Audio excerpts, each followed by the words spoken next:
Book 6, Chapter 3. Letter from Zanoni to Mejnour. Mejnour, humanity, with all its sorrows and its joys, is mine once more.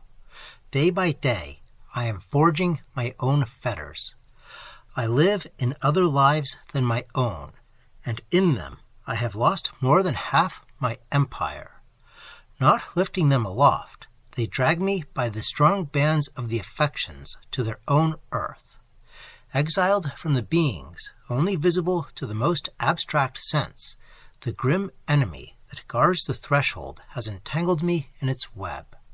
Canst thou credit me when I tell thee that I have accepted its gifts and endured the forfeit? Ages must pass ere the brighter beings can again obey the spirit that has bowed to the ghastly one. And in this hope, then, Mejnour, I triumph still.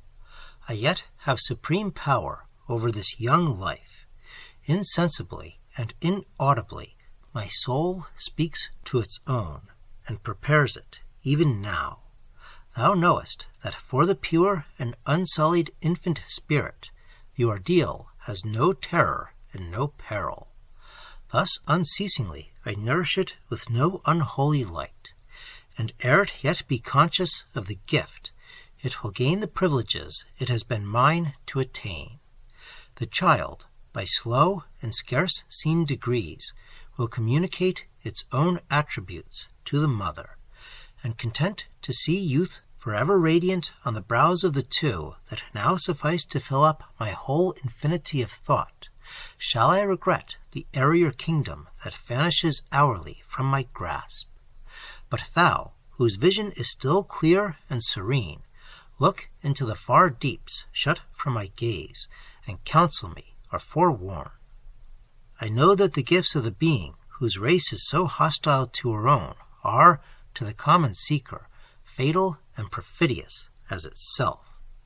And hence, when at the outskirts of knowledge, which in earlier ages men called magic, they encountered the things of the hostile tribes, they believed the apparitions to be fiends, and, by fancied compacts, imagined they had signed away their souls, as if man could give for an eternity that over which he has control but while he lives. Dark and shrouded forever from human sight dwell the demon rebels in their impenetrable realm. In them is no breath of the Divine One. In every human creature the Divine One breathes, and he alone can judge his own hereafter, and allot its new career and home. Could man sell himself to the fiend, man could prejudge himself and arrogate the disposal of eternity. But these creatures, modifications as they are of matter, and some with more than the malignity of man, may well seem, to fear and unreasoning superstition, the representatives of fiends. And from the darkest and mightiest of them I have accepted a boon, the secret that startled death from those so dear to me.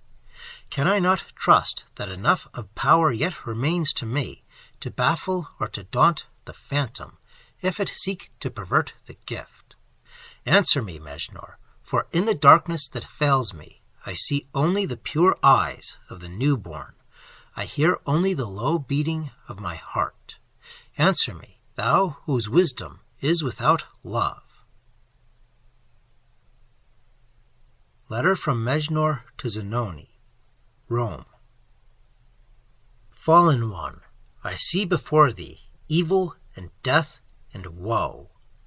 Thou to have relinquished Adonai for the nameless terror, the heavenly stars for those fearful eyes.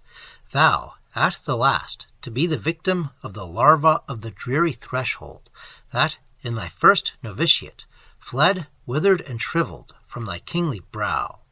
When, at the primary grades of initiation, the pupil I took from thee on the shores of the changed Parthenope falls senseless and cowering before that phantom darkness, I knew that his spirit was not formed to front the worlds beyond. For fear is the attraction of man to earthiest earth, and while he fears, he cannot soar. But thou, Seest thou not that to love is but to fear? Seest thou not that the power of which thou boastest over the malignant one is already gone? It awes, it masters thee, it will mock thee and betray. Lose not a moment. Come to me.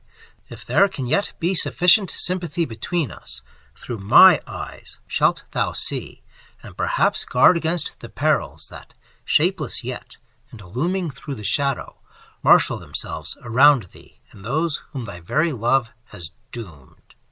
Come from all the ties of thy fond humanity, they will but obscure thy vision. Come forth from thy fears and hopes, thy desires and passions. Come, as alone mind can be the monarch and the seer, shining through the home it tenants, a pure, impressionless, sublime intelligence.